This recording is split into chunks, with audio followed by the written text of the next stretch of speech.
Wangular stronghold, allowing him to control the entire delta while giving him access to the Mediterranean.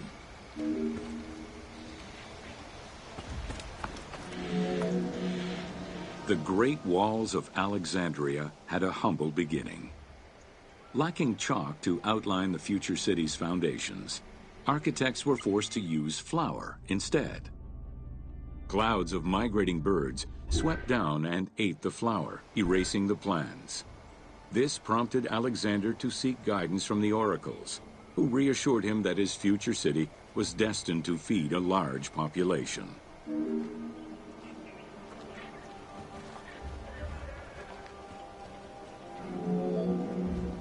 Excavations led by Mahmud Bey el-Falaki in the 19th century revealed that the wall enclosure measured approximately 5.2 kilometers in length and 2.2 kilometers in width.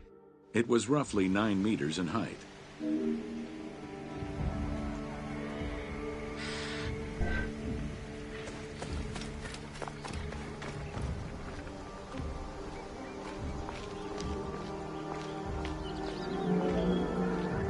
These formidable ancient walls would resist a number of attacks, including fending off the king of Syria in 169 BCE.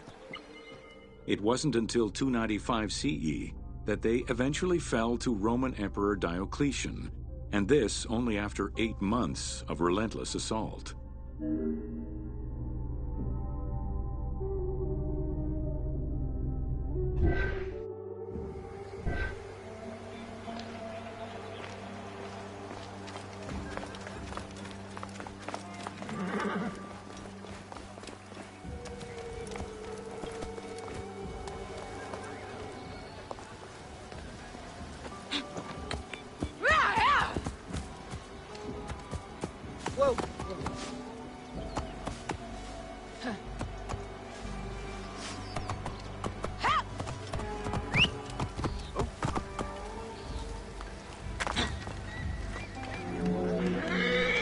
Alexandria's principal architect, Dinocrates, chose a Hippodamian grid plan. The grid maximized functionality with wide, straight roads and canals running beneath them. Alexander recognized the military value of the city's design. The wide, parallel streets gave him optimal surveillance of the city while allowing the unobstructed flow of troops.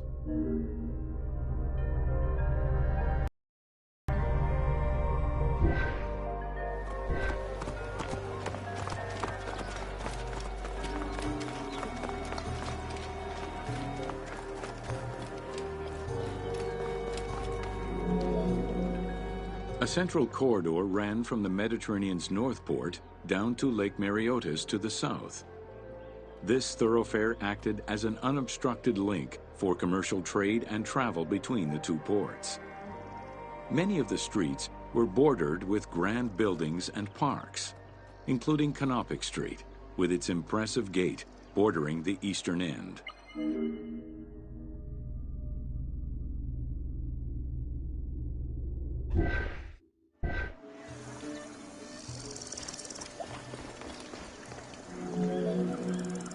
Alexandria was most likely built upon an already existing Egyptian village.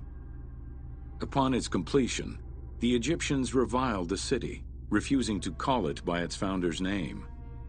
Instead, they called it Raked, the building, as a mark of disdain, which was later Hellenized into Rakotis. Despite this, the name Alexandria would remain.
Welcome to Osiris, the first mummy.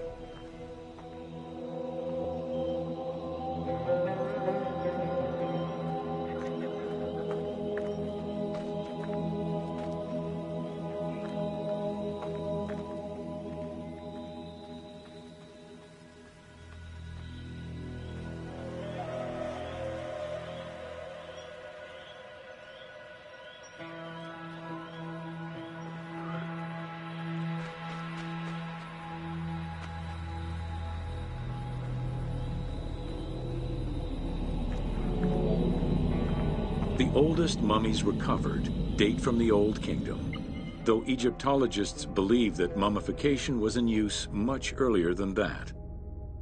At first, the body was mummified through environmental desiccation, by leveraging the dryness of the environment and the heat of the climate. Early experimentations in mummification were conducted with the use of resin made from tree sap. Strips of linen were only used on some superficial parts of the epidermis of the hands or jaw.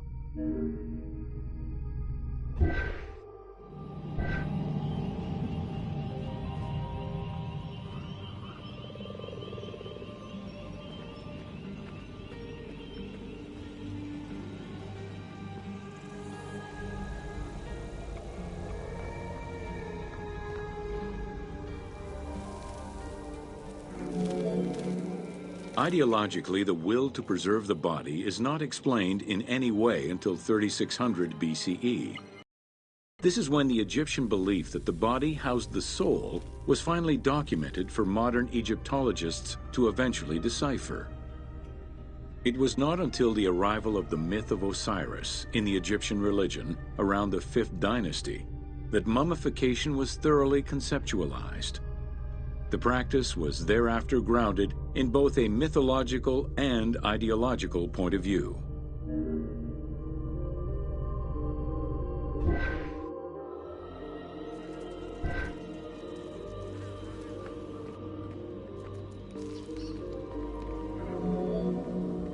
Osiris was mainly known as the god of the dead and the god of resurrection. The most well-known Genesis myth concerning Osiris is that of his dismemberment.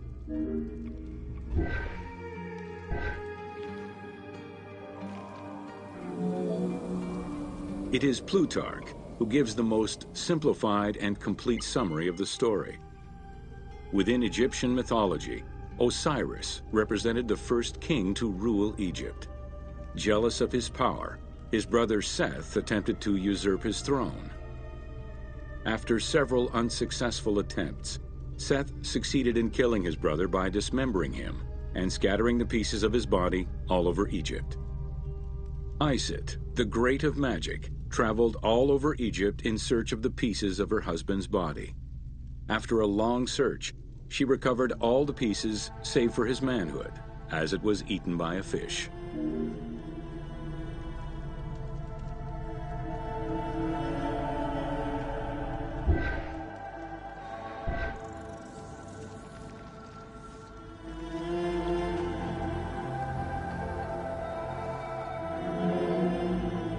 Isis then reassembled the body of her husband by binding it together with strips of linen. Aided by her sister Nephthys, another powerful magician, they gave Osiris the breath of life. This not only brought him back from the dead, but also allowed him to recover his virility long enough to impregnate Isis, thus ensuring his succession before, once more, dying. Thus Horus was born.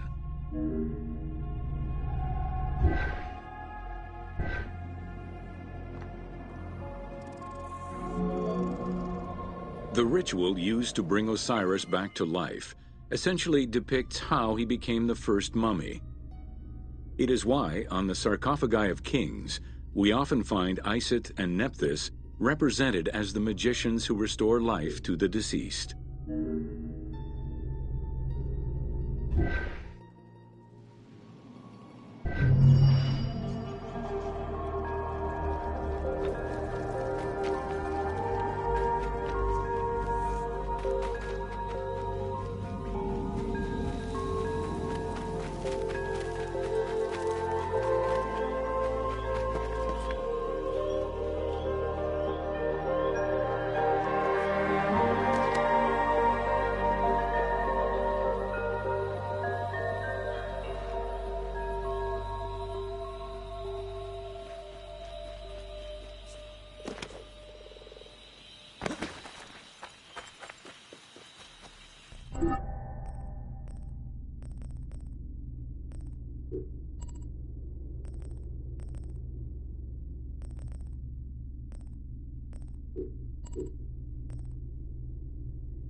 Welcome to Mummies of Ancient Egypt.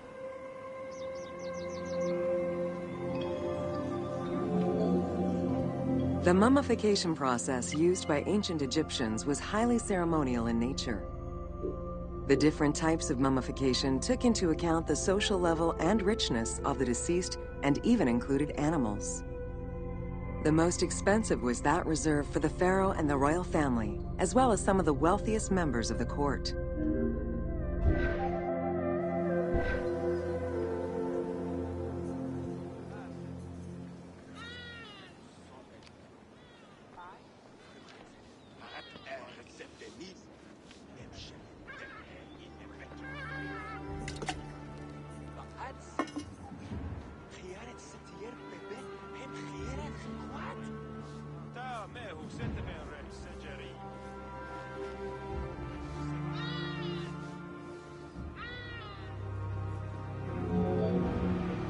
The first step was cleaning.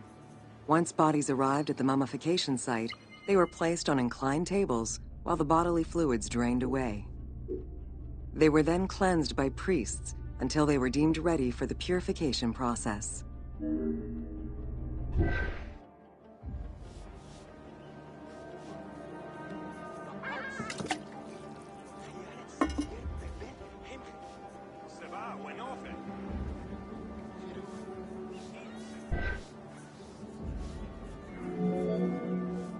The purification of the body began with a libation from sacred water. The priest then fumigated the body with terebinth resin. After the ritual cleansing, priests used oils, spices, and all kinds of essences to further purify the body of the deceased. Finally, all body hair was meticulously removed.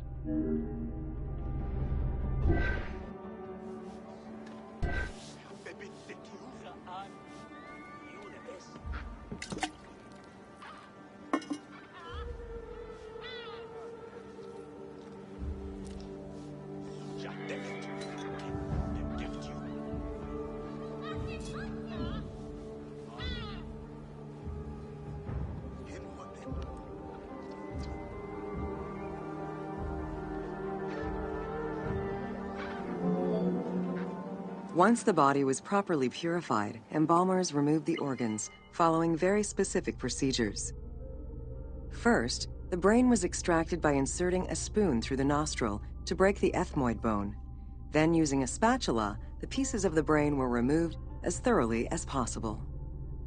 What matter remained was extracted after a process of liquefaction, achieved through the use of a caustic liquid. The cranial box, once emptied, was rinsed and disinfected with palm wine, and then stuffed with strips of linen cloth and liquefied resin.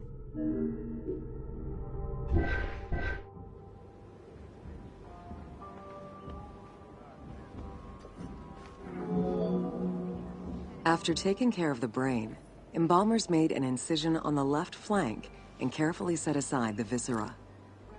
The inside of the body was also rinsed with palm wine. Then the embalmers filled the belly with pure myrrh, cinnamon, and other perfumes, and sewed it shut. The removed viscera were washed in palm wine and packed in crushed herbs before being placed in canopic jars.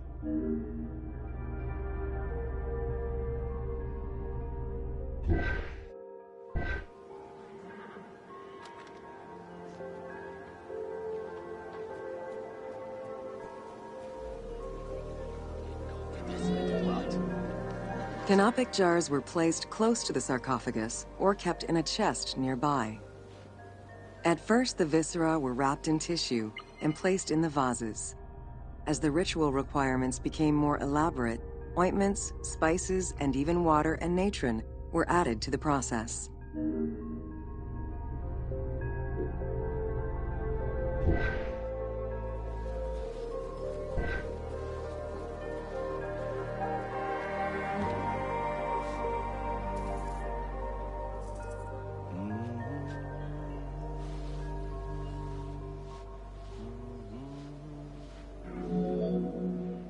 Towards the middle of the New Kingdom, canopic jars assumed the appearance of the 4 sons of Horus.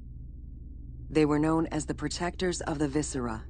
These protectors had their own guardians, each a goddess of the dead. Imseti, the human-headed god, protected the liver and was protected by the goddess Iset. Hapi, the baboon-headed god, protected the lungs and was protected by the goddess Nephthys.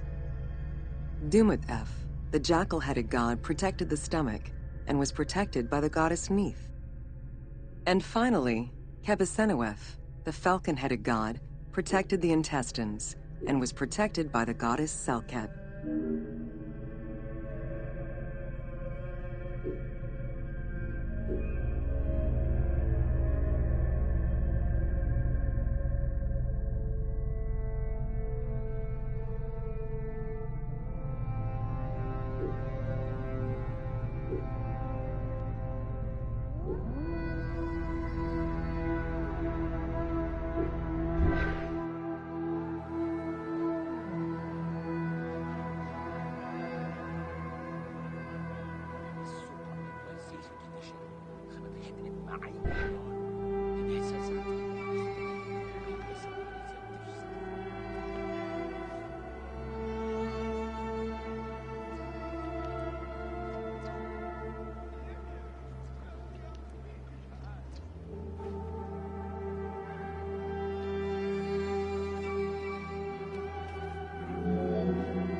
Natron is a naturally occurring mineral found in evaporite. These sedimentary rocks are made up of mineral salts and were generally mined from lake beds in Egypt.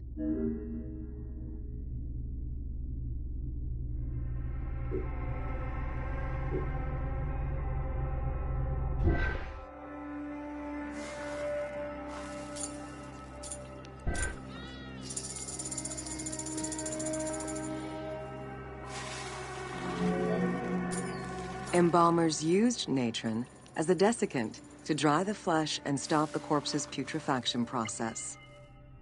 Once the body was cleansed and eviscerated, the deceased was covered in natron for about 40 days. Once desiccated, the body was prepared to be wrapped in strips of linen.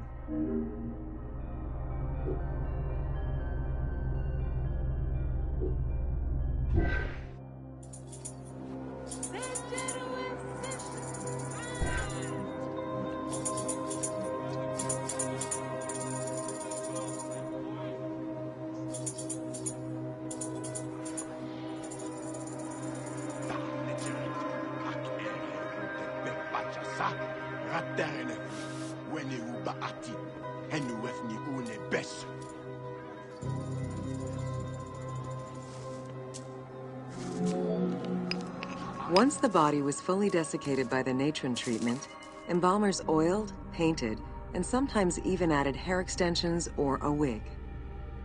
They often used a henna-based antiseptic preparation to give the body a more colorful and lively appearance while preparing it to resist molds and fungi.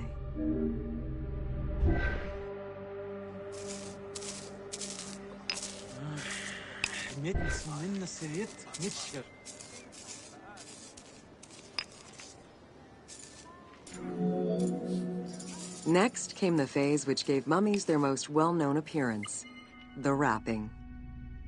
Originally, each part of the body was wrapped separately.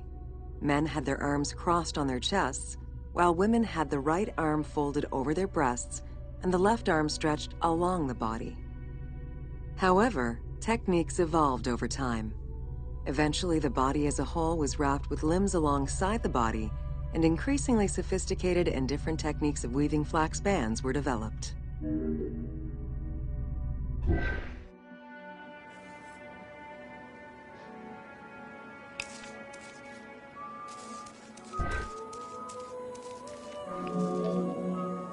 In addition to the jewelry and amulets arranged on the skin of the deceased, amulets were also carefully inserted into the weaving of the linen strips. Each amulet was linked to a myth, or to an ideological belief related to rebirth.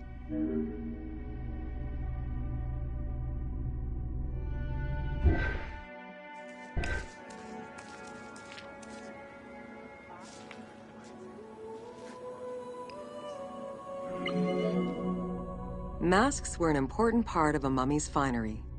Early wooden funeral coverings were very expensive, however, and soon replaced by masks created through a technique known as cartonnage. Masks fashioned with this method were created by laying several layers of linen or papyrus pulp on a base made of mud or straw. Cartonnage was used for more than funerary masks. Ornaments and the animal coffins of the late period were also made in such a fashion.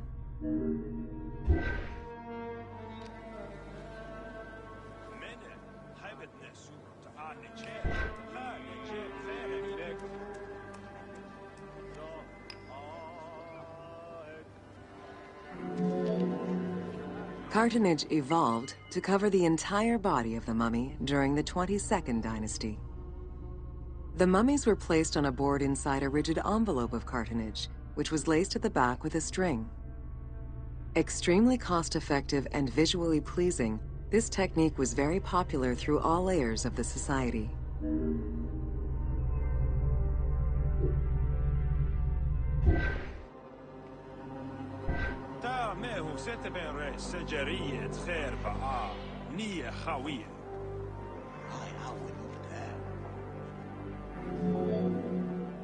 Cartonnage envelopes were usually covered with inscriptions and polychrome decorations, specifying the names and titles of the deceased, scenes depicting daily life, or decorations specific to the funerary world. This was a true gift for Egyptologists eager to study the funerary rites of the ancient Egyptians.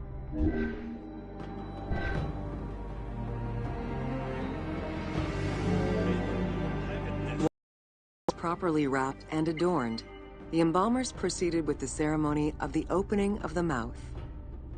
A vital step of the funerary process, this ceremony was meant to bring back to life the deceased themselves, or an object representing the deceased.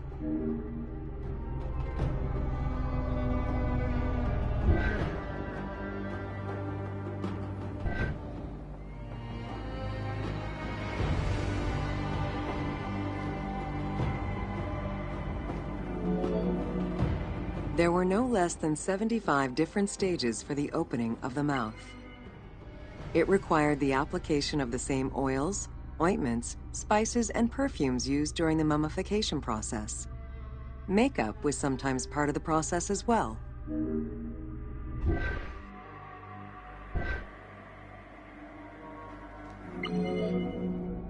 The last stage of this long ritual was the act of touching the mouth with the adze to symbolically allow the breath of life to infuse an inert body. Its performance was reserved for a very specific set of people: priests who wore the mask of the god Anubis, a close relative of the family, or by the heir to the throne.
Welcome to The Importance of Mummies.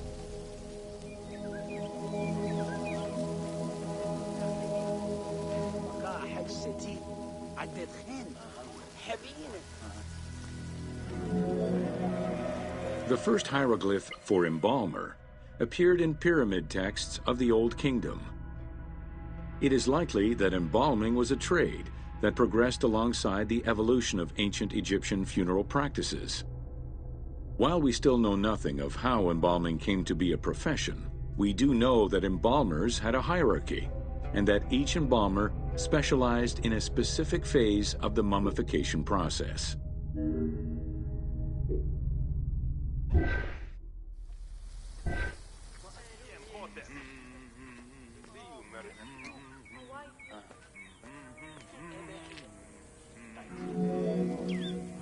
The mummification techniques were jealously guarded by embalmers from generation to generation. Despite their efforts, Herodotus and Diodorus discovered their methods in late antiquity, but historians were skeptical about the validity of the texts. It remained a mystery until two teams of modern medical legal scientists confirmed the process in 1994 and again in 2011.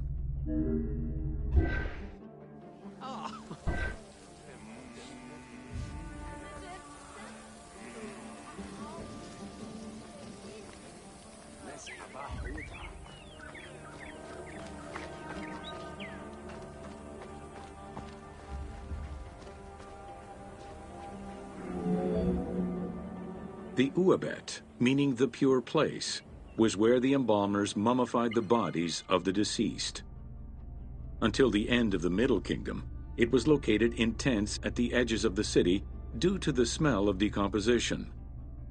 In the New Kingdom, however, the Uabet was located within the city limits, though still in open-air spaces.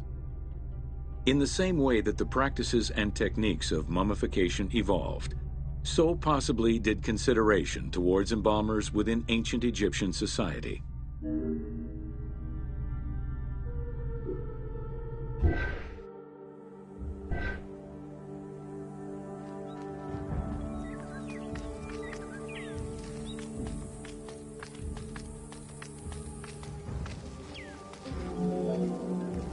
The pharaoh had access to the most elaborate of mummification rituals.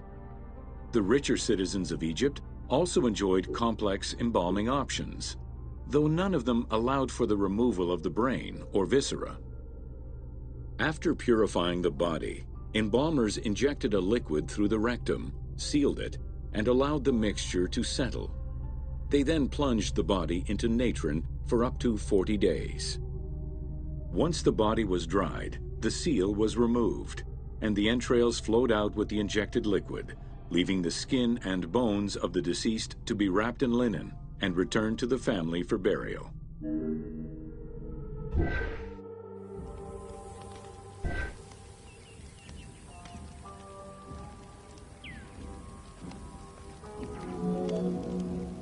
The least costly embalming option was for the embalmers to simply inject a product called surmaya and immerse the body in the natron for up to 40 days before handing it over to the family. For all those who could not afford any embalming process, desert burials offered a pauper's alternative to preserve the bodies of the dead.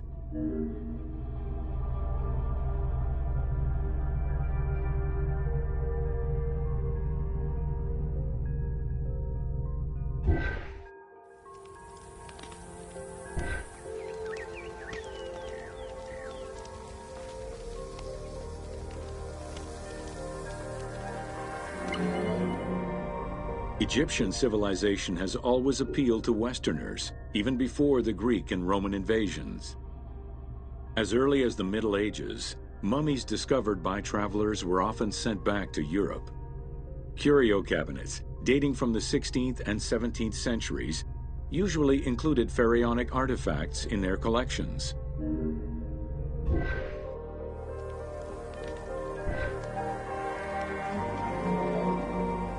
The Egyptomania phenomenon was heralded by Napoleon Bonaparte's Egyptian campaign, which lasted from 1798 to 1802. The following years were marked by a resurgence of interest from rich enthusiasts and scholars who exposed Egypt to the general populace. Many research societies focusing on Egyptology were founded during those years.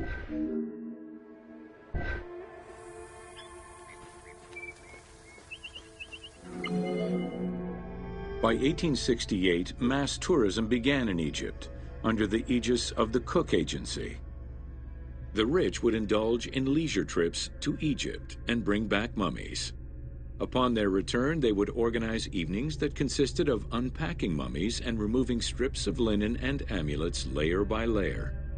These were considered the shining cultural events of the season. The Egyptian collections of many a museum were founded as a consequence of this mass pillaging.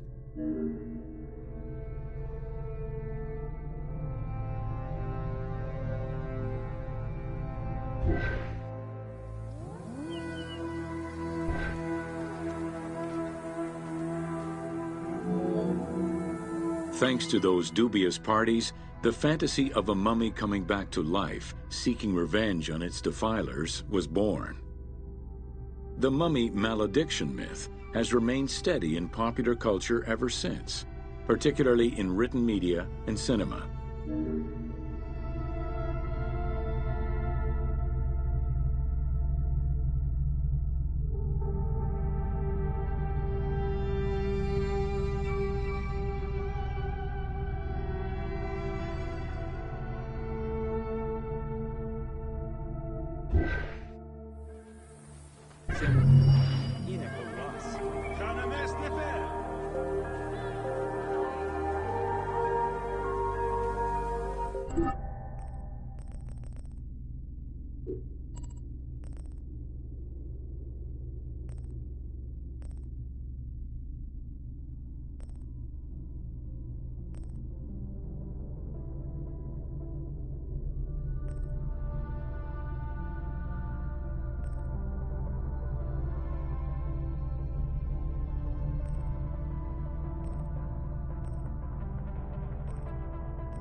Welcome to Amulets and Rituals.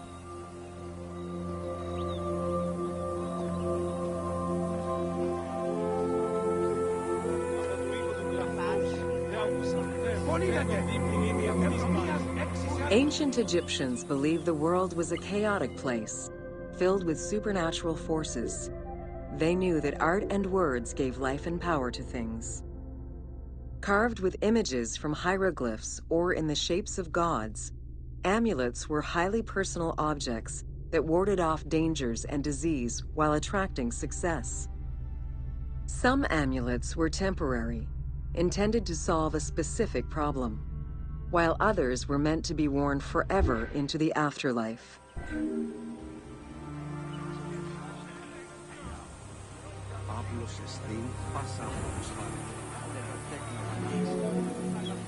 Priests would infuse amulets with magical energy during religious ceremonies, imbuing them with protective magic to safeguard against supernatural powers. The wealthiest of Egyptians could obtain a divinely ordained pendant in which was hidden a magic formula inscribed on a piece of papyrus. It would act as a unique spell tailored to the owner.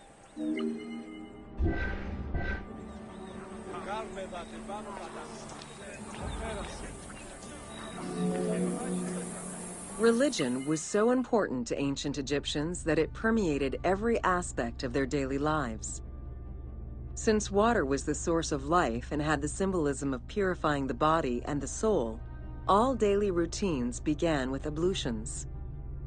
Personal prayers to the gods were sometimes written or spoken, with family prayers passed down through generations.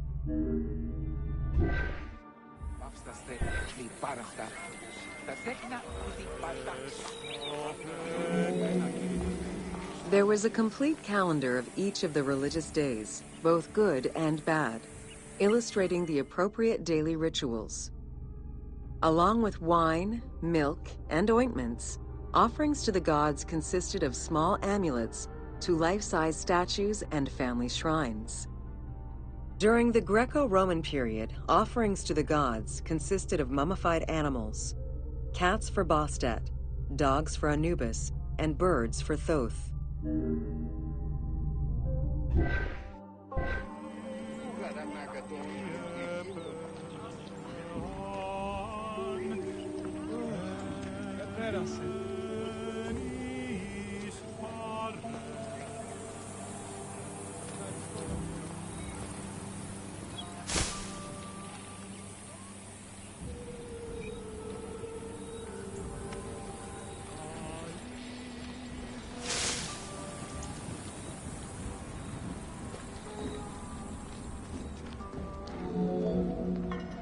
Deemed messengers of the gods, oracles offered guidance and judgment for all Egyptians, regardless of status. Crucial advice was offered on everything from day-to-day farming management to a pharaoh's decision on whether to start a war. Oracles were often used to decide legal issues. If the accused refused the judgment of the god, another god could be consulted in hopes of a more favorable reply.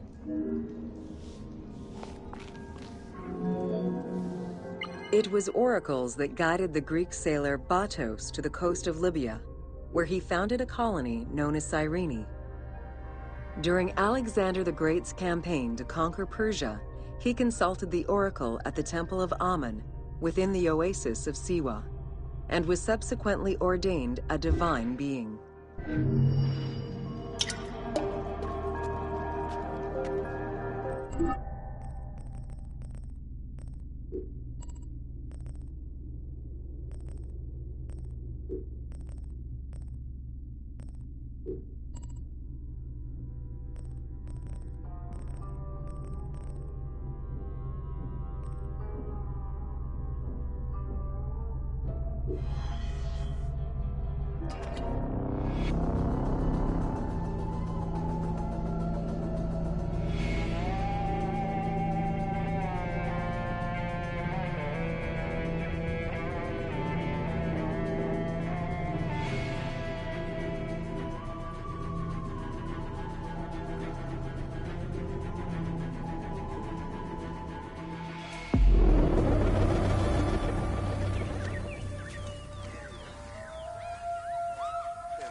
Welcome to Temples and Rituals of Ancient Egypt.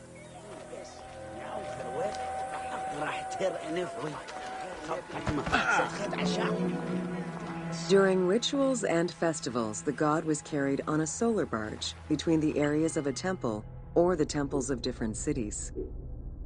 Funerary carvings and paintings covering thousands of years, as well as the Book of the Dead, depict the same ship and oar design. Solar barges have been uncovered near or within several pharaohs' tombs. They were intended to carry the pharaoh into the afterlife.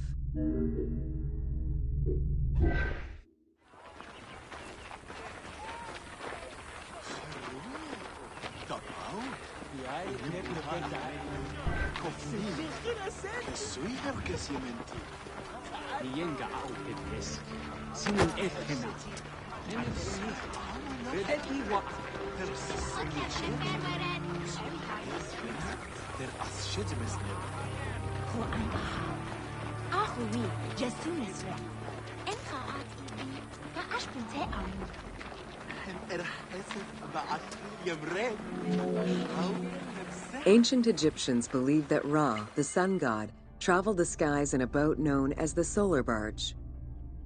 The solar barge was believed to cross over to mythological lands.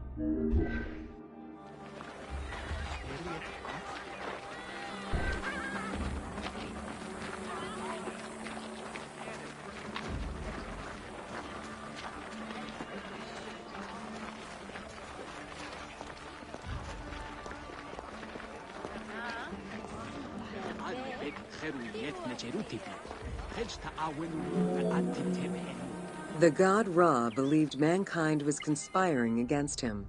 He ordered Sekhmet, the lion-headed war goddess, to kill all humans. To his chagrin, Ra quickly realized that with all humans gone, there would be no one left to worship him. In order to stop the rampaging Sekhmet, beer was brewed and dyed red with pomegranate juice to resemble blood. Sekhmet drank every drop of the brew she could find, eventually passing out drunk. When she awoke, she was calmer, and her lion visage had changed into Bastet. The Festival of Drunkenness was celebrated in honor of that myth.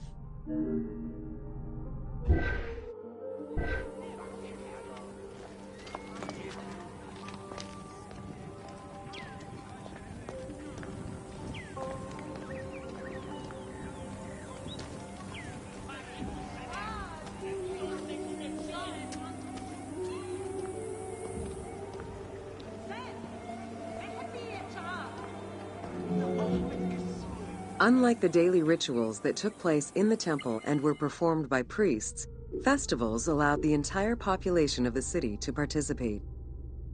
Festivals helped mark the passing of the seasons in the agricultural calendar. In reflecting the cycles of life, festivals offered a sense of consistency and structure for the regular citizens, thus reinforcing the sense of order that pharaohs were to provide for the citizens of Egypt as part of their godly duties.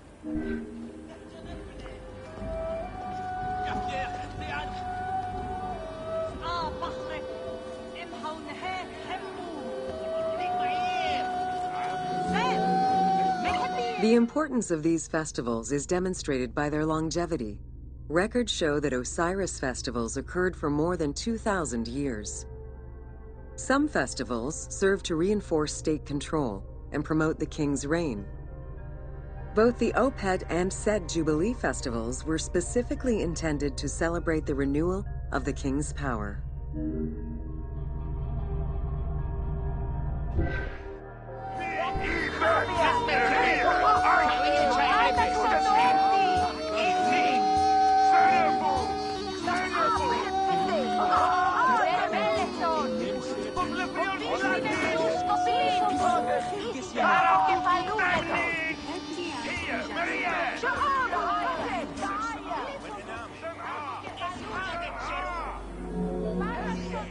The temple hierarchy consisted of high priests, several types of priests, scribes, and servants.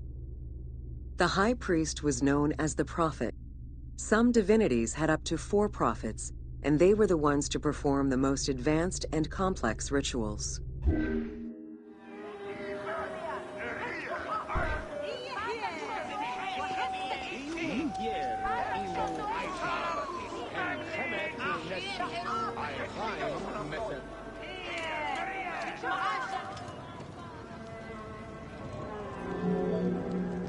Egyptian priests were not confined to solely religious tasks, and in fact had crucial roles in Egypt's administration, most of which served to reaffirm the pharaoh as the proper vessel for the gods.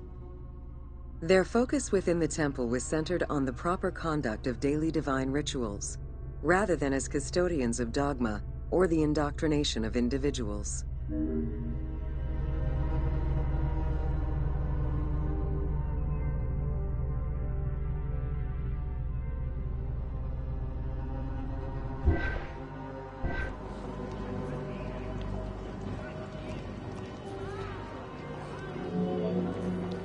Scribes were custodians of the sacred sciences.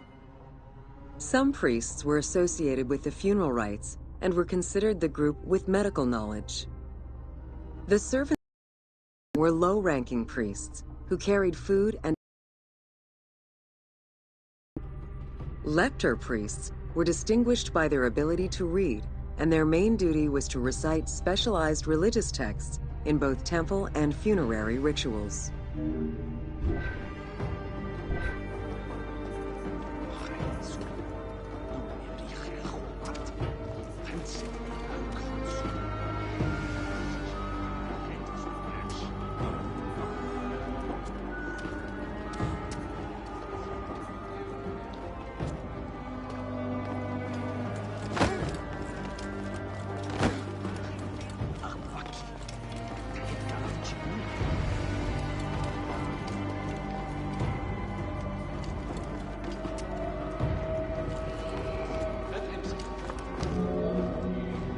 Priests and all the officials who served the temple worked only 3 months a year, with each period separated by a quarter of inactivity, at least within the temple compound.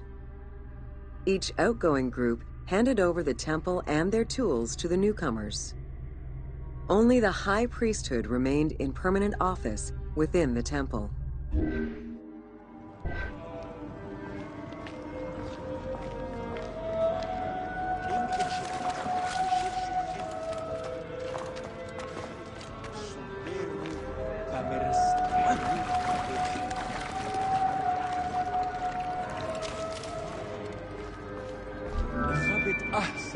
The most sacred part of the temple was referred to as Djeser Djeseru, the Holy of Holies. The most sacred inner sanctuary was where the shrine to the temple deity was located. Only priests were allowed within. Offerings were given, and rituals unseen by even the pharaoh were performed. While the team chose to allow any character access to this space in some game temples, normally it was reserved for priests alone.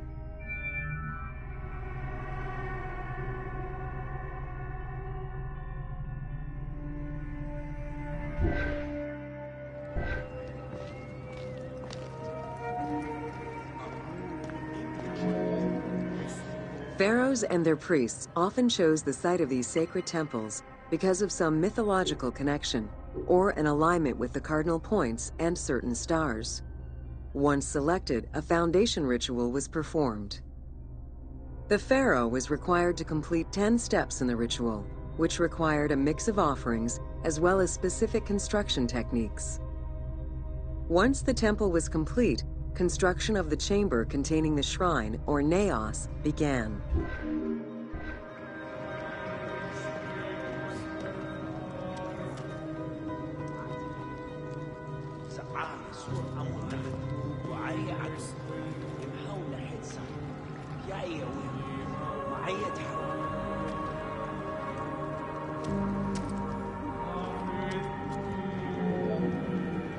The naos was where the god statue stood. The representation of the deity was usually in stone or wood and decorated with gold, silver, and precious stones. Smaller temples had only one naos, while larger complexes, such as the Temple of Karnak, had many chambers to honor gods, such as Amun, Ptah, and Osiris. Each statue was believed to be a receptacle for the presence or essence of the god's Ka, enabling it to take a physical form. Through the statue, the god came to the shrine to eat, drink, and communicate with the pharaoh, or with the priests standing in for the pharaoh.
Welcome to Temples and Priests.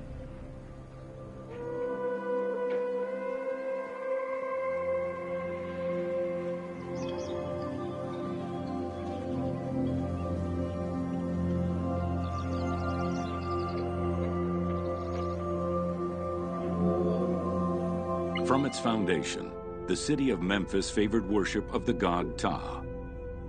The main temple of Ptah was known as Hutkaptah, meaning Palace of the Ka of Ptah. The name of the temple, translated into Greek as Aegyptos, would eventually evolve into the modern name Egypt.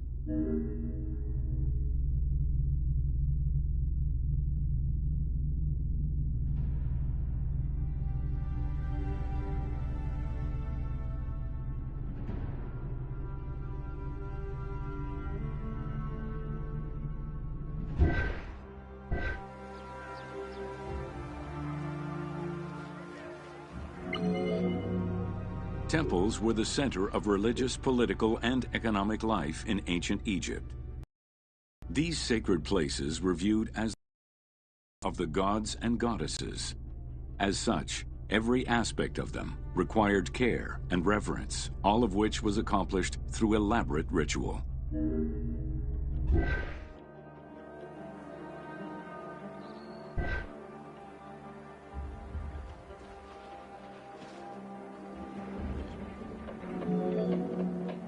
Located in the center of Memphis, the Temple of Ptah was the most prominent and imposing building in the city.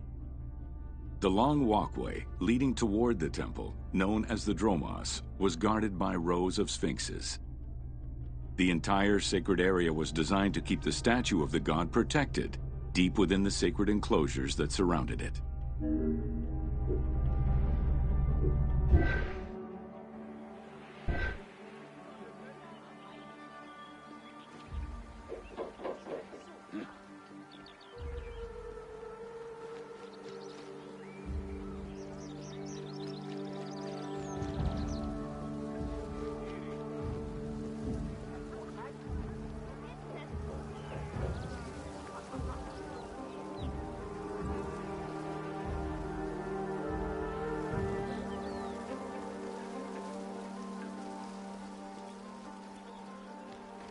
Meherneb imenet petsiuniu ta a iet heruef.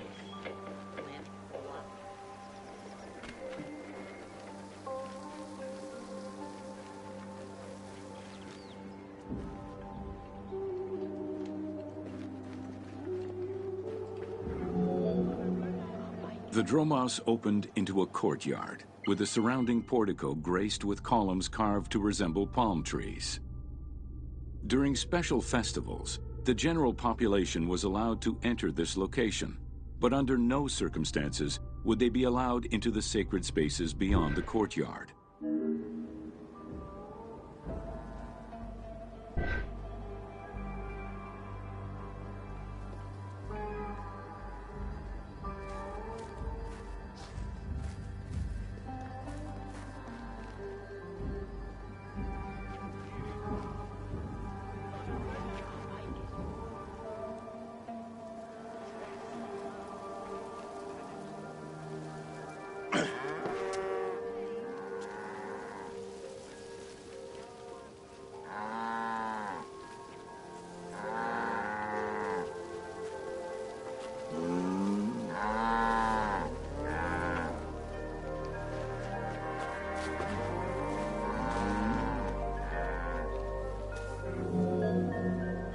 The Memphis Alabaster Sphinx was discovered in 1912, almost completely buried in water and sand. 8 meters in height and weighing in at roughly 90 tons, it is still mounted on its original pedestal. Though it is called the Alabaster Sphinx, it was in fact carved from common calcite rock, which is similar in appearance and texture to alabaster.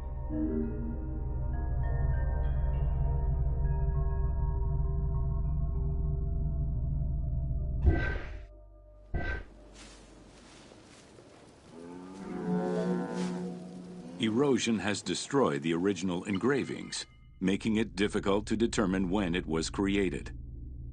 Egyptologists believe that its facial likeness resembles Amenhotep II, and so it could have been sculpted somewhere between 1700 and 1400 BCE. It is believed that this monument once stood outside of the Temple of Ptah and was integrated into subsequent extensions to the complex.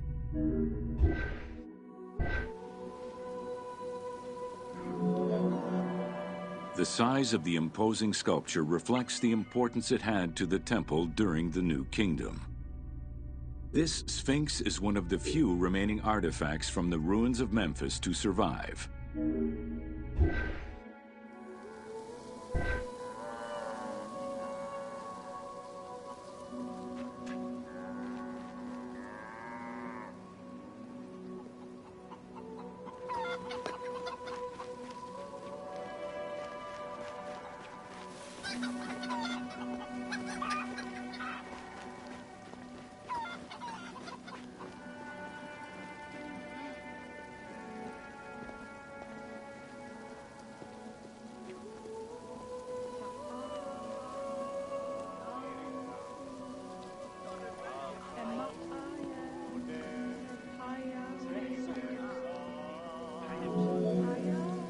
In Egyptian culture, some animals were associated with gods, while others were considered to be living gods.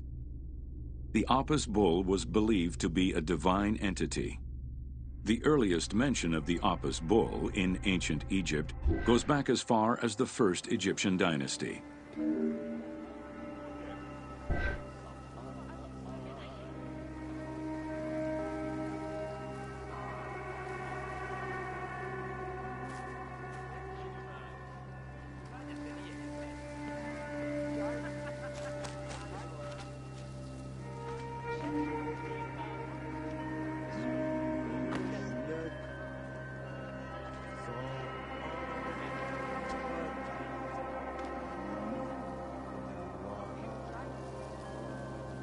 Nefertiti.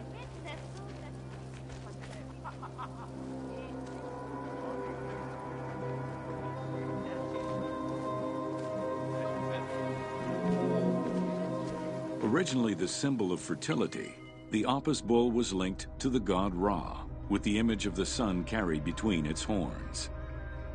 Later it was associated with Osiris, the ruler of the underworld, thus becoming the funerary divinity Osorapis.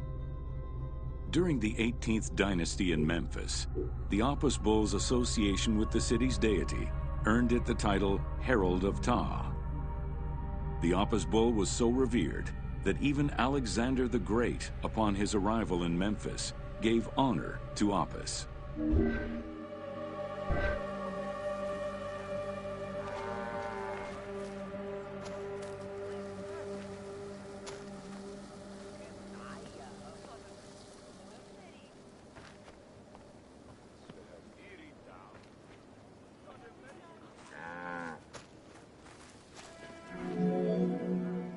The Apis bull lived with its harem in a sacred barn located in an enclosure in the Temple of Ptah. Each bull bore 29 signs representative of its divinity. Among them, the bull had an eagle-shaped mark on its back, a double tail hair, and a scarab-shaped mark under the tongue. The signs were intended to correspond with the lunar cycle. After its death, Egyptians would search for its reincarnated form among the livestock.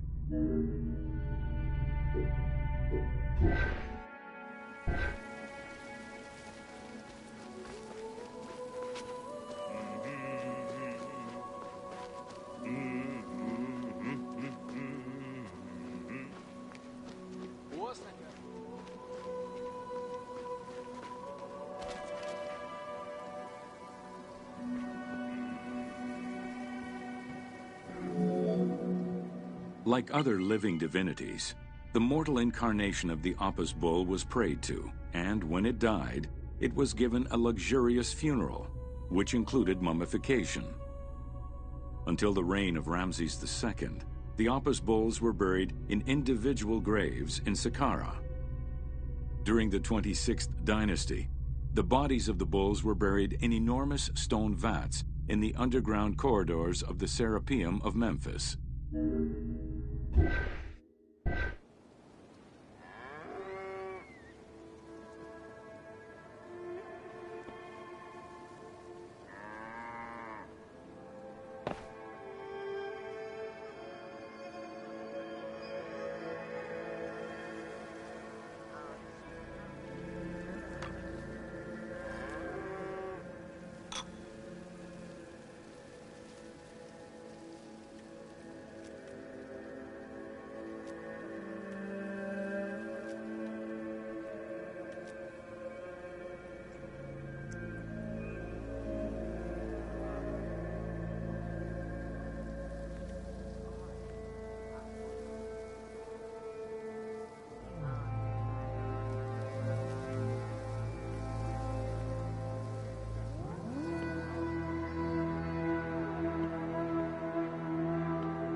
Ancient Egyptians believed that temple rituals were essential to maintain order in the cosmos and allow communication between humans and gods. The pharaoh was required to bring offerings as part of a twofold promise made to the gods: to remain a just ruler and to prevent chaos from entering Egypt.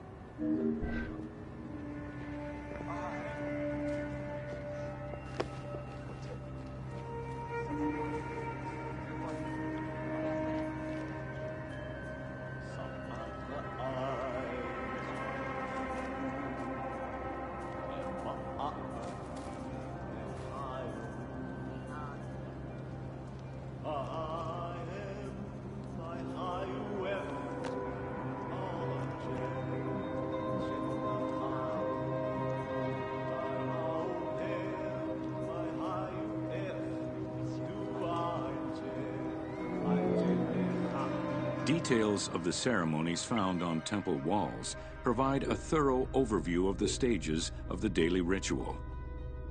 Performed 3 times a day to mirror human mealtimes, each step of the highly symbolic ceremony was accompanied by specific recitations, many of which referred to mythical events.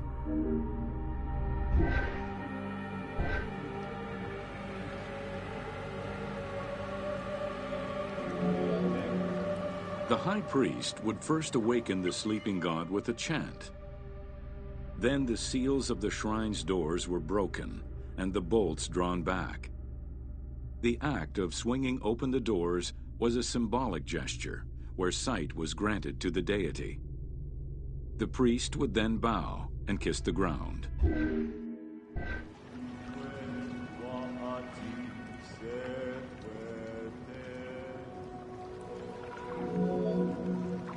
The god was then washed with incense-infused water and its mouth rinsed with mineral salts. The cleansing was followed by adorning the statue with jewels and royal garments. The final ritual required the priest to sweep away any footprints in order to prevent evil from approaching the god.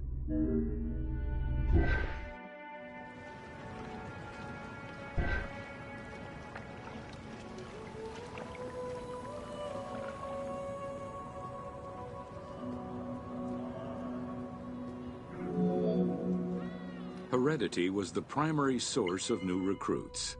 Rarely was an outsider allowed this position.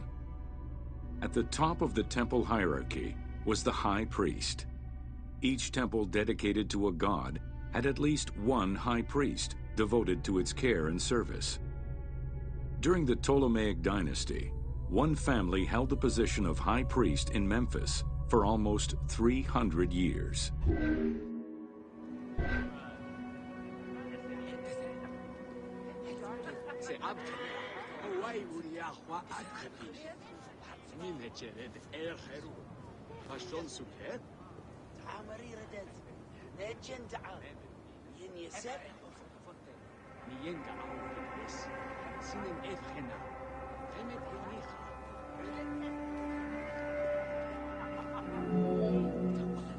High priest candidates made their way up the ranks of the temple hierarchy. The one chosen to occupy the lofty position of high priest was usually confirmed by the pharaoh. Several of the high priests were also important officials in the government. Families sharing the highest priesthood titles tended to make many alliances, thereby gaining more land and wealth. Shifting balances of power sometimes resulted in more or less open conflicts between the priesthood and the pharaohs.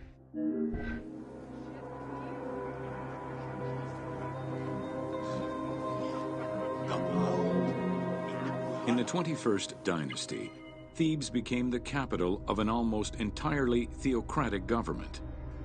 The city was headed by king priests who spoke and governed in the name of the god Amun, in open opposition to the ruling pharaohs. These king priests caused a massive decentralization of power, known as the Third Intermediate Period.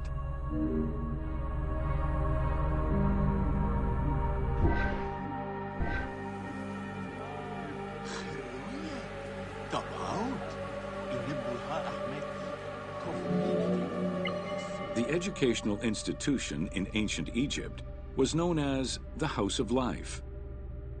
Attended by the offspring of the elite and the clergy, it was a place tailored to the social status of its attendees. The earliest references to this type of institution date back to royal decrees of the Old Kingdom.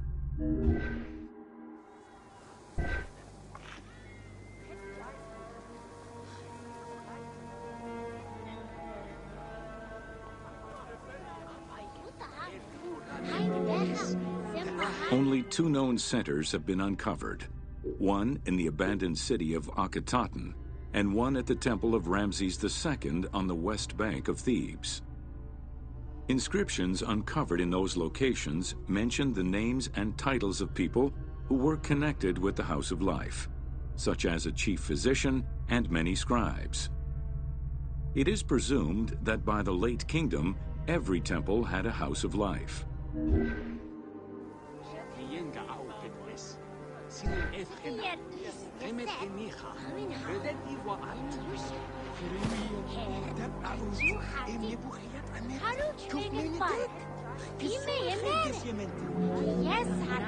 The House of Life offered training for the elite, destined for occupations such as astronomers, doctors, veterinarians, diplomats, architects, translators, or theologians. Some institutions focused on specific disciplines, making them a central hub for the country.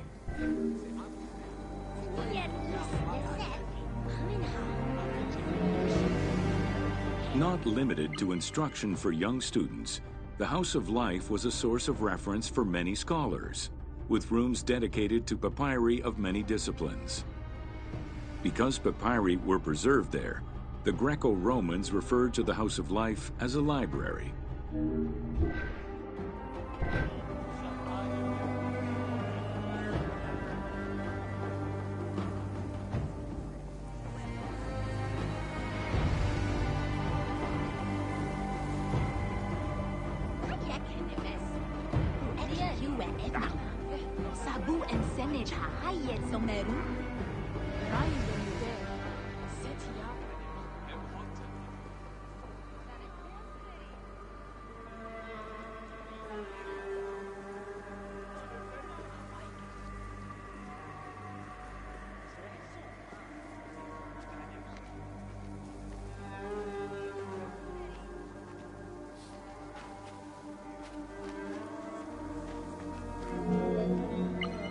Ancient Egyptian economy was based on an unequal system of redistribution of goods. The state of Egypt collected the crops, and the temples distributed them throughout the provinces. Since the only people capable of counting and ensuring a fair redistribution were the educated scribes, this meant that the temples played a pivotal role in this process.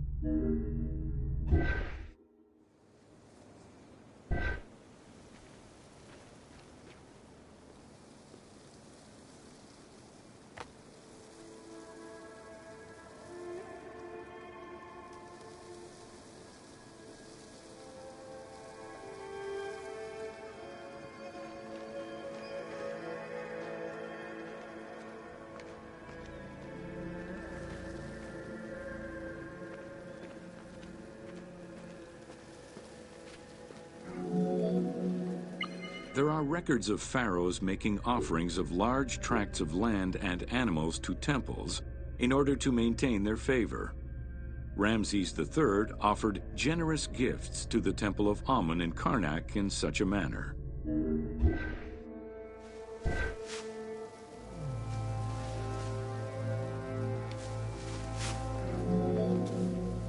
Palaces, warehouses, and granaries were built inside the temple compound to better control the redistribution of goods. The size of the recorded numbers of goods, combined with every other function filled by temples, only serves to confirm their might as economic, religious, and political centers of power within Egypt.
Welcome to Building Ancient Egypt.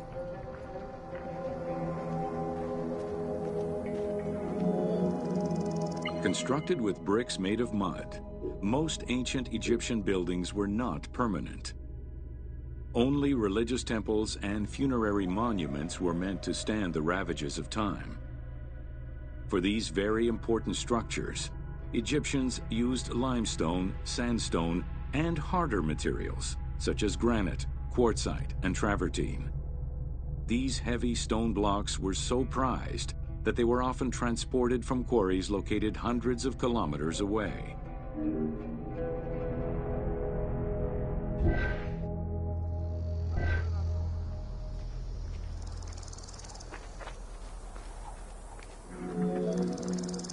Limestone was common and easy to extract from quarries on the east bank of the Nile. This particular limestone had marine fossils in it, however, preventing it from being easily decorated and polished. Used as the main building material, the structure would then be finished with a finer limestone that was polished smooth and decorated as needed. Limestone was used for the building of the first pyramids and for most of the religious buildings of the Old and Middle Kingdoms.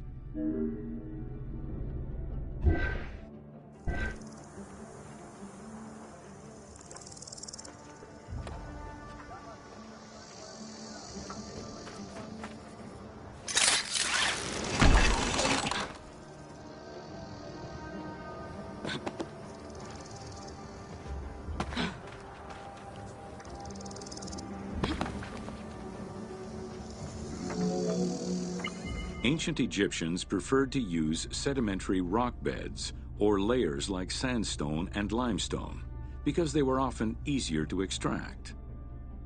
The common method used to extract stone was the open pit quarry. Stonecutters would find quality stone, shape, and dig it out on site. Open pit quarries enabled many workers to work simultaneously on many blocks, which allowed for better productivity.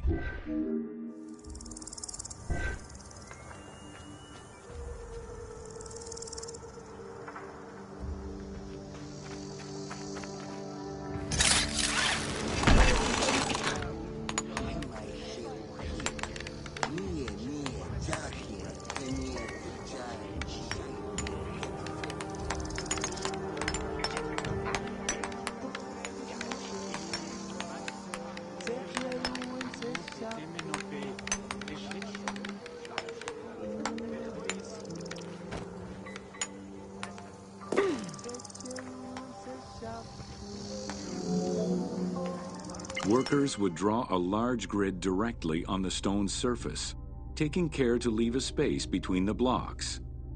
This allowed them to isolate the different blocks and create a trench that would make the extraction easier.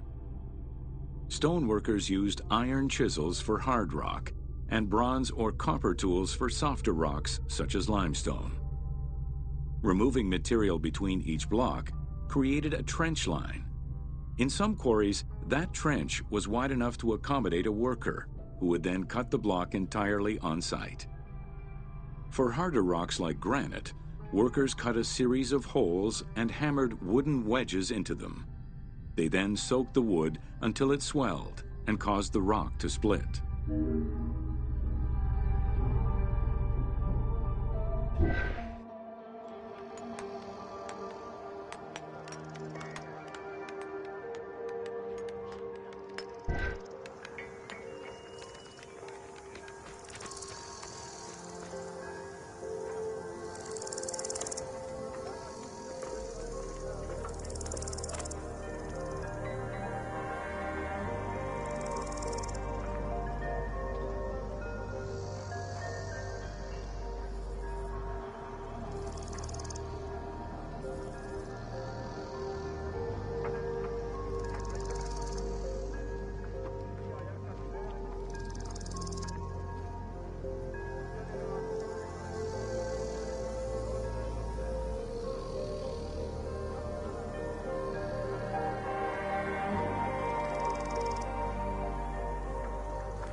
The gallery extraction technique was used when the desired rock was buried under layers of rubble.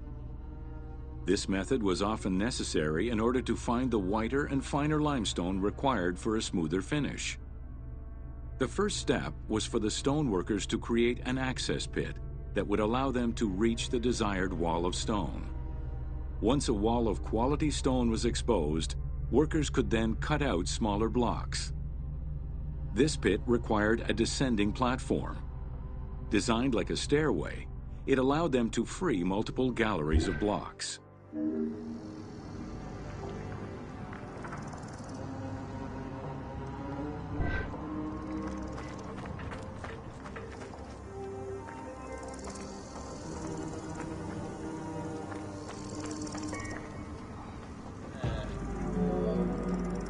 To cut the stone, they created a longitudinal kerf, or slit, and then cut the rock at a 90-degree angle. The lower side was determined along the geological layers or by using a horizontal cut. Wooden wedges were inserted in the rock and hammered in. Shock waves were then generated using hammers, fracturing the blocks at the seam.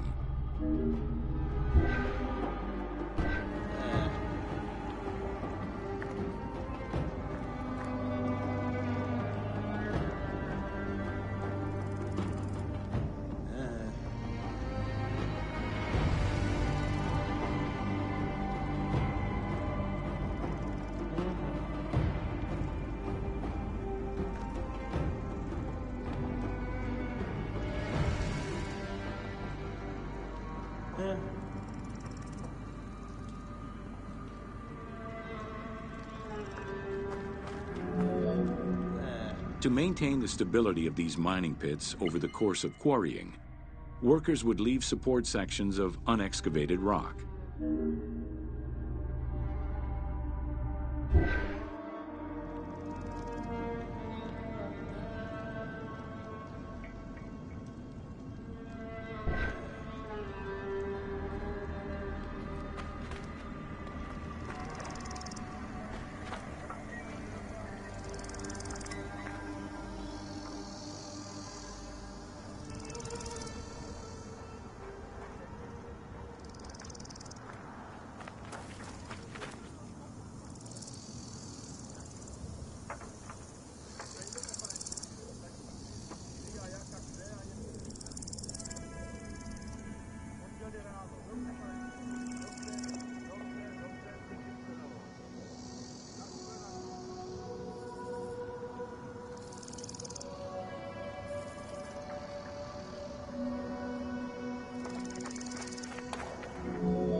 In every quarry, dedicated shrines were established to offer protection for the workers. In particular, Serket, the scorpion goddess, was considered a very powerful deity among quarry workers. Every mine and quarry of ancient Egypt included a scorpion charmer who was said to use magical powers to ward off the dangerous insects and keep the workers safe.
Welcome to Workers and Transport. Whether workers were employed for the pyramid construction or at the quarries, the government supplied food and housing. Workers for the pyramids and royal necropolises were housed in more permanent villages, such as the famous Deir el-Medina. Quarry workers had more temporary lodgings.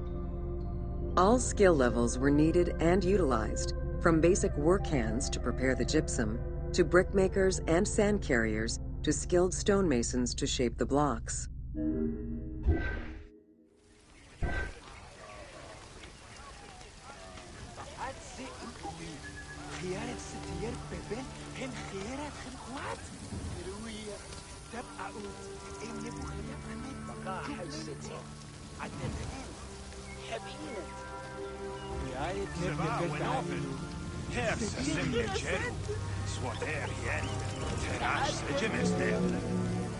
Skilled architects and engineers were employed year-round, while support labor were often farmers who worked on the quarries or construction during the Nile's flood season.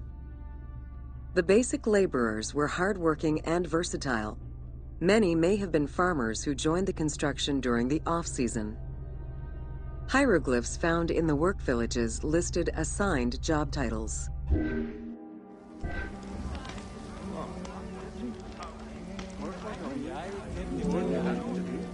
Archaeological research shows that no food was stored or prepared on site, but instead workers received abundant rations of bread, beer, and meat.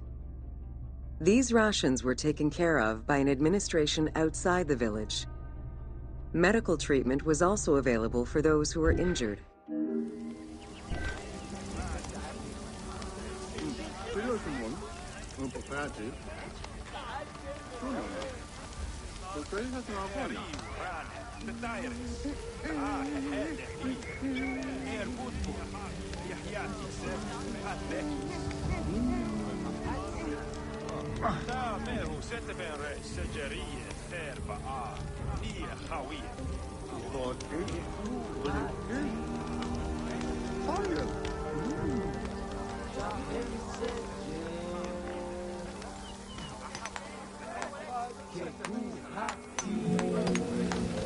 While some quarries were close to the Nile, others were located across the desert and required long expeditions.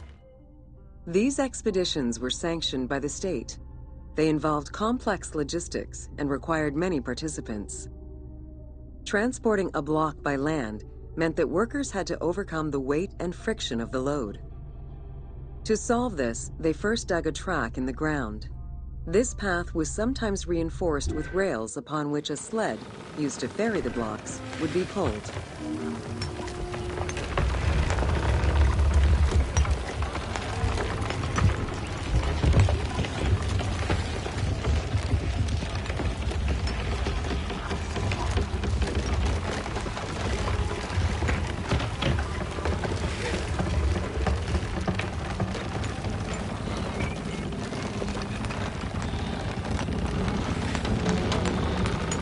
Whenever possible, blocks were toppled from a higher elevation onto the sled. Workers then poured water onto the clay at the front of the sled, creating a slick surface to more easily move the load. It wasn't until the New Kingdom that animals were used to tow the burden.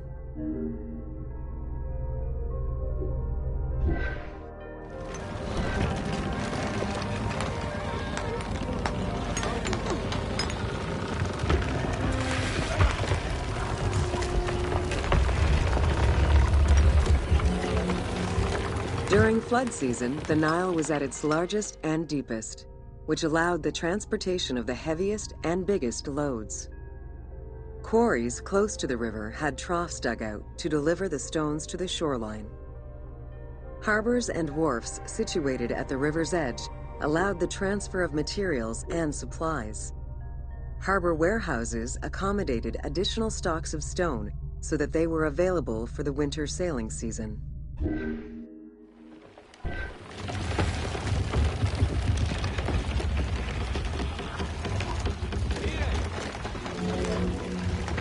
The Uwadi al-Jarf papyri detail a limestone load intended for the Khufu pyramid that weighed in at 70 to 80 tons, or 30 blocks. One papyrus is a fragment from a foreman's notes taken while working on the Great Pyramid. It details the transportation of limestone blocks from the Tura quarries to the construction site of the pyramid. The other papyri are shipping logs containing archives of the sailors assigned to sail the Red Sea and the Nile.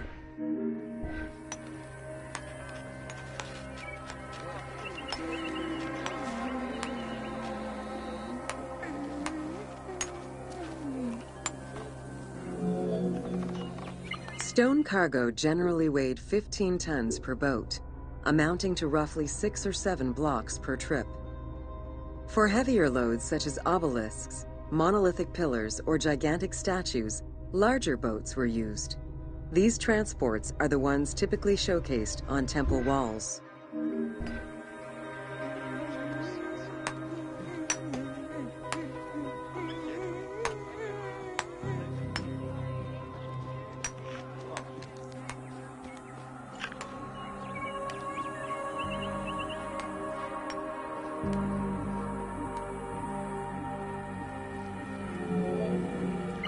River transportation was the most efficient way to ferry stone blocks between the quarry and the construction site. Blocks were transported by flotillas of several types of boats. The most detailed illustration of transport by river is a relief of Queen Hatshepsut's barge with an accompanying flotilla.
Welcome to Agriculture and Seasons.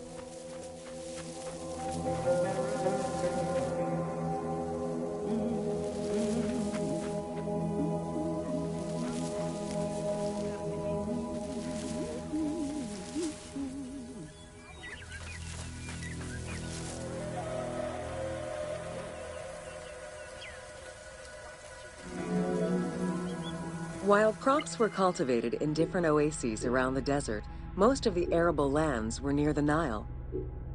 Two types of cereal grain were cultivated, barley and an ancient wheat known as emmer.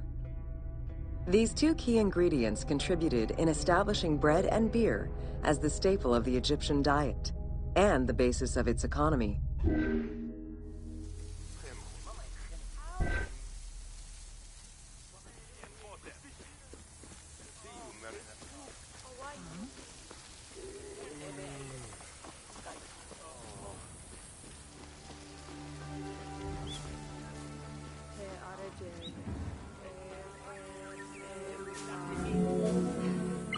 The Ptolemaic era created an agricultural revolution with the introduction of advanced agricultural techniques and new grain types such as rice, durum wheat, and pearl millet. The resulting agricultural mass production greatly increased the economy of ancient Egypt. It also prompted the development of storage and transportation, allowing long-distance trade with other regions.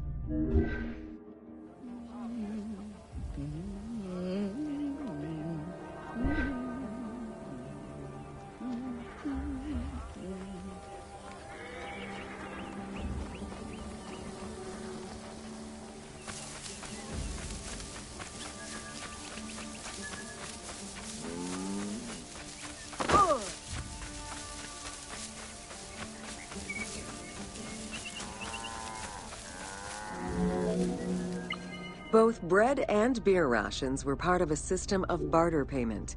The state used those goods to pay wages for those who worked in the quarries and at the construction sites.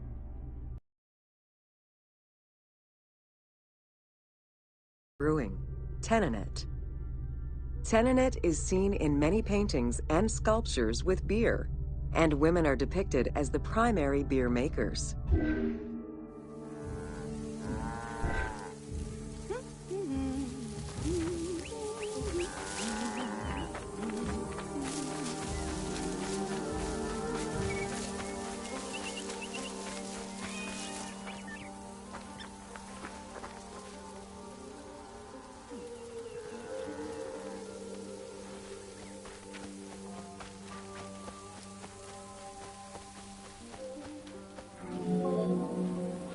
In order to increase agricultural production, fertile land was divided into plots and large agricultural villages were encouraged. The state and temples were the biggest landowners. Depending on the region, fertile land was managed by civil servants or rented to individuals. Ancient Egyptians relied on rudimentary tools for land cultivation. Soil was broken down with hoes, and wing plows were used to make furrows.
The three seasons known as Akhet, Peret, and Shemu corresponded to a specific phase of the agricultural process and the river's natural changes.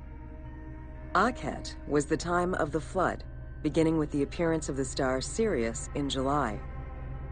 Peret was the time when lands were cultivated, plowed, and sown. This fell between October and November. Shemu ran from May to September and was when harvesting and taxation began.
The pharaoh's duty was to uphold order against chaos and provide for his people. Priests and local governors also wanted to appear as protectors of the people. However, any variation in the Nile's seasons could cause water shortages. This had devastating consequences on wheat and barley crops. The pharaoh, administrators, and priests knew they needed to demonstrate their ability to prevent such a catastrophe from happening. And so they invented the story, which would be inscribed upon the famine stela.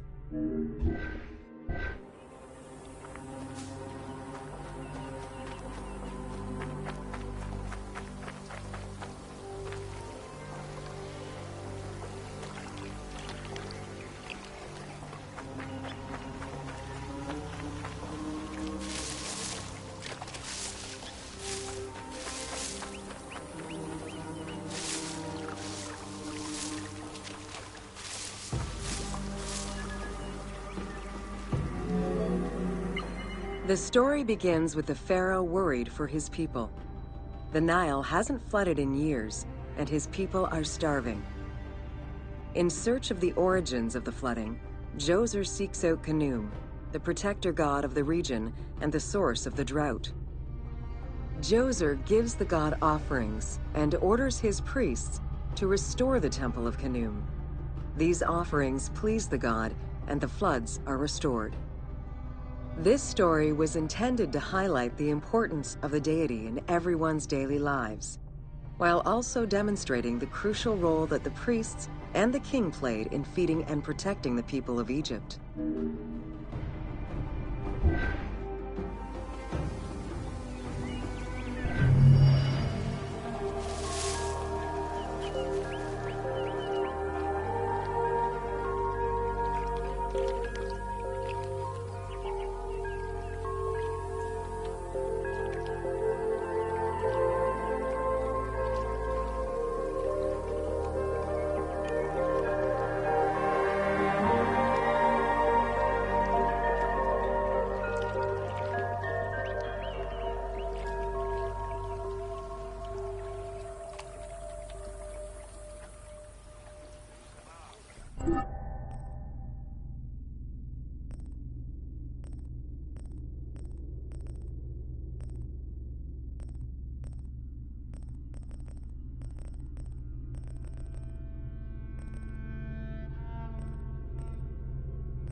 Welcome to Ancient Egyptian Cultivation.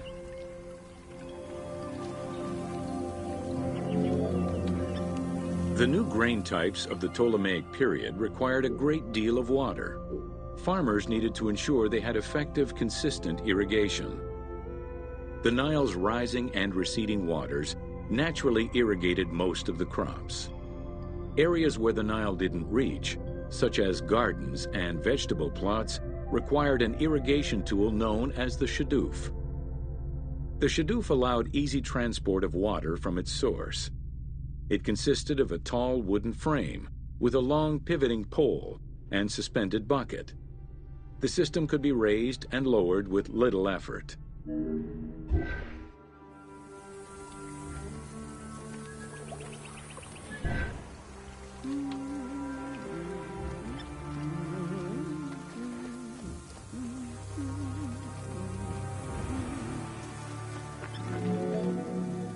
Later, a sakya, or water wheel, was invented.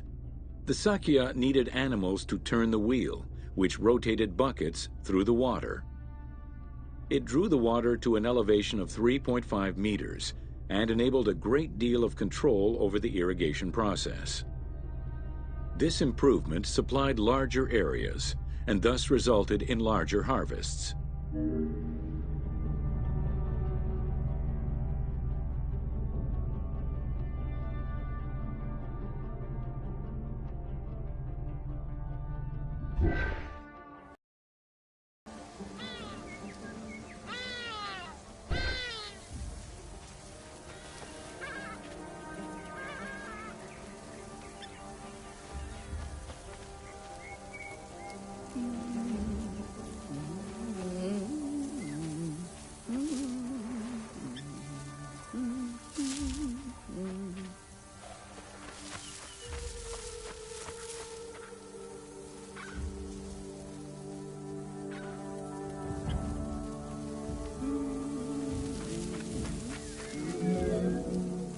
The threshing process separated the grain from its husk.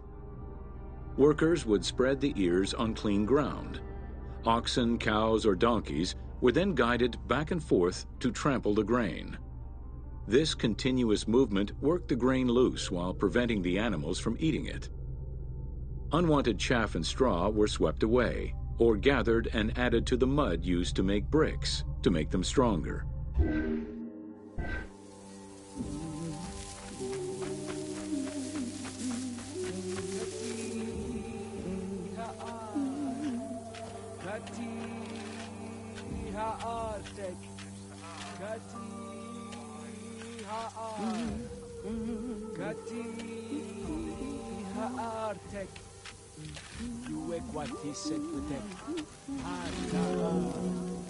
Winnowing was the stage where workers used wooden scoops to throw ears in the air.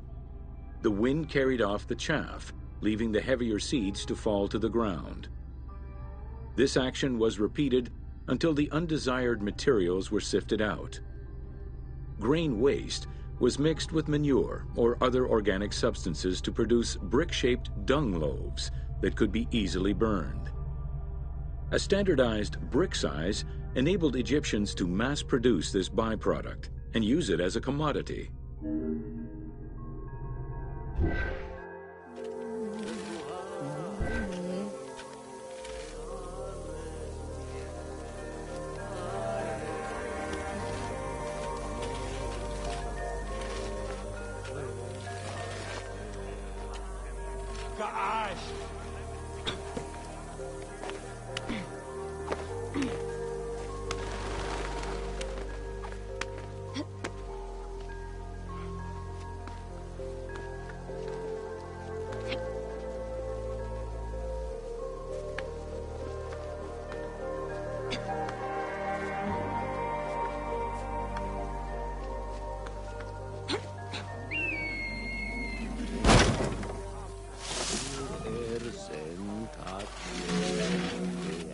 Transporting large amounts of grain required ships equipped to carry heavy loads. These goods were moved during the Nile's flooding season, when the river was deep enough for large ships.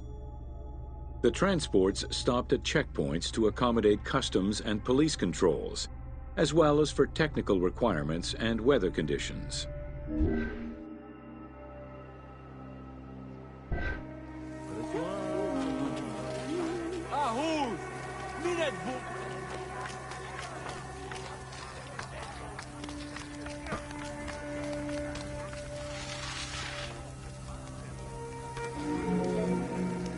Having reached Alexandria's inner harbor, the wheat was unloaded under the supervision of a civil servant in charge of wheat management.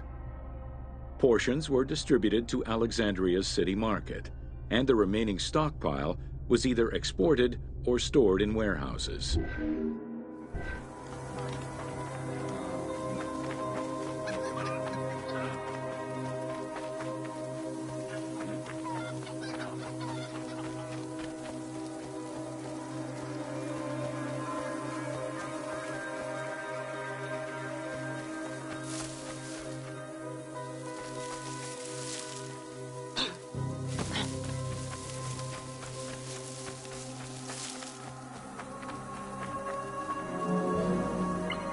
Grain storage facilities were located across all of Egypt. Temples and institutions had large silos, while individual houses had storage sheds. In some houses, arched cellars were built into the foundations. These watertight chambers were accessible from the ground floor through a trapdoor. Royal granaries acted as the storehouse and distribution centers, and managed state payments to civil servants, soldiers, and the police.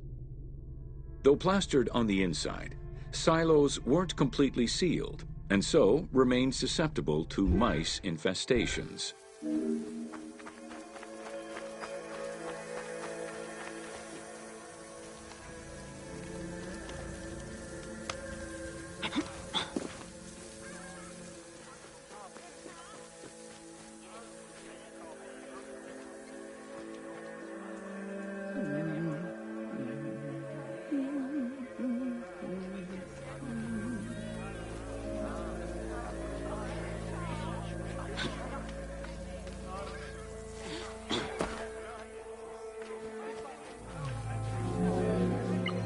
When the grain was ready for processing, it was poured into bowls and pounded into a coarse flour. That flour was then passed through a sieve to make it of finer quality and further ground between stones. Ancient Egyptians did not stock flour. Instead, fresh grain was portioned out each time to produce flour as it was needed.